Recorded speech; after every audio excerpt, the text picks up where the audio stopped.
if I'm in a random federal agency and I'm interested in putting together a virtual town hall meeting, can we contract with, let's say your office, but does GSA maintain like a list of people who can kind of do that?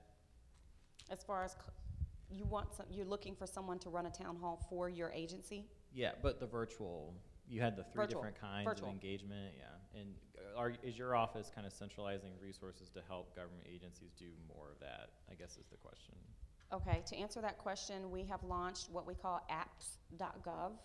And on apps.gov, there are a lot of free, open source, collaborative tools that a lot of them fall into the list that we negotiated the terms of service. And with the terms of service, it's kind of tricky because just because GSA signed a terms of service and we did try to negotiate on behalf of the full federal government, each individual agency still has to go in and say that it's okay and sign the agreement with that agency.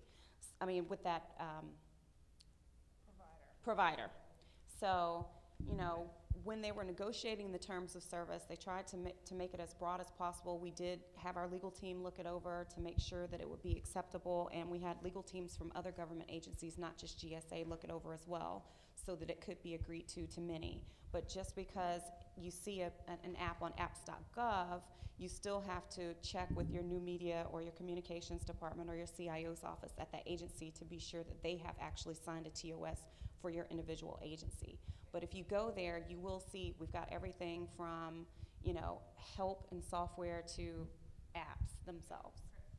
Great stuff. Do you have any citizen engagement online things planned coming up that we can look for?